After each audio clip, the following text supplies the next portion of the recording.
Willow Creek, desolate, deserted. A forgotten town with a single haunting landmark. The old Blackwood Manor stood on a hill overlooking the vacant town, a testament to time and tragedy. Its windows, like vacant eyes, stared out at the world, promising only darkness within. The house sighed in the wind. Floorboards groaned under the weight of dust and decay. No one dared to approach the manor. Not anymore. Locals spoke of the Blackwoods, a family prosperous and kind until tragedy struck. A fire, they said, consumed the house and all within it, but the whispers persisted. Whispers of things left unfinished, of souls unable to find peace. Some spoke of a haunting presence, a chill in the air when passing the manor, a feeling of being watched. These stories spread like wildfire, keeping people far, far away. But fear is a fickle mistress. It can repel, but it can also entice. And so it was with Jake, a young photographer drawn to the macabre, to the beauty found in decay. He'd heard the stories, the whispers of ghosts and shadows that danced in the moonlight, felt the pull of the unknown, the allure of capturing what others feared to see. He parked his jeep at the foot of the hill, the engine's hum fading into the eerie silence. The sun was setting, casting long, grotesque shadows that seemed to reach out and grab at his soul. He took a deep breath, grabbed his camera bag, and began his ascent.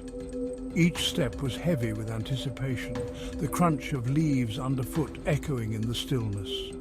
The manor loomed above, a dark silhouette against the twilight sky, promising secrets and stories untold. Jake's heart raced, not with fear, but with excitement. This was his calling, his passion, his art. Section 4. A glimmer in the grim.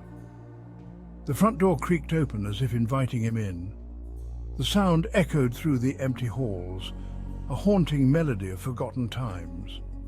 Dust motes danced in the faint rays of light that pierced the gloom. They seemed to float like tiny spirits, caught in a timeless waltz. The air hung heavy, thick with the scent of decay and something else, something unnameable. He stepped inside, feeling the weight of the years pressing down on him. He raised his camera, capturing the eerie beauty of the manor's decay. Each click of the shutter echoed like a heartbeat in the silence. A grand staircase, now covered in cobwebs, stood as a testament to the grandeur that once was. It spiraled upwards, disappearing into the shadows. A chandelier, its crystal shimmering faintly in the gloom, hung precariously from the ceiling. It was a ghost of its former self, yet still held a certain elegance. And then he saw it, his breath caught in his throat, eyes widening in disbelief. A glimmer of gold in the darkness. It was small, almost insignificant, yet it shone with a light that seemed to defy the surrounding gloom. What could it be? He moved closer, drawn to its mysterious allure. Section 5. A melody from the shadows.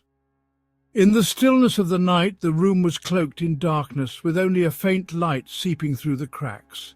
The air was thick with an eerie silence, broken only by the soft creaking of the floorboards. He moved towards it, drawn in by an unseen force. Each step felt heavy, as if the shadows themselves were pulling him closer. The dim light ahead seemed to beckon him, promising answers to questions he hadn't yet asked. It was a music room. Once filled with melodies and harmonies, it now stood silent and forgotten. The walls, once vibrant with sound, now echoed with memories of the past. A grand piano sat in the center, its keys covered in a thick layer of dust. The instrument, once a source of beauty, now lay dormant, waiting for someone to bring it back to life. He reached out, his fingers tracing the cold ivory, and then a sound, a single, clear note. The note resonated through the room, breaking the silence and sending a shiver down his spine. A high C, sharp and piercing. It hung in the air, lingering like a ghostly whisper. The sound was both beautiful and haunting, a reminder of the room's former glory. He spun around, his heart pounding. He was alone, or so he thought. The shadows seemed to move, dancing at the edge of his vision, making him question his own senses. But he could have sworn he felt a cold breath on the back of his neck. The sensation was chilling, as if someone or something was right behind him, watching his every move. Section 6. The Unseen Guest. He turned back to the piano. The key was still depressed, as if held down by an unseen finger. And then he heard it again. A whisper, a name. His name, spoken right behind him. He whirled around, his camera clattering to the floor. But there was nothing there, only the sound of his own ragged breathing, and the faint, haunting melody now playing on the piano behind him.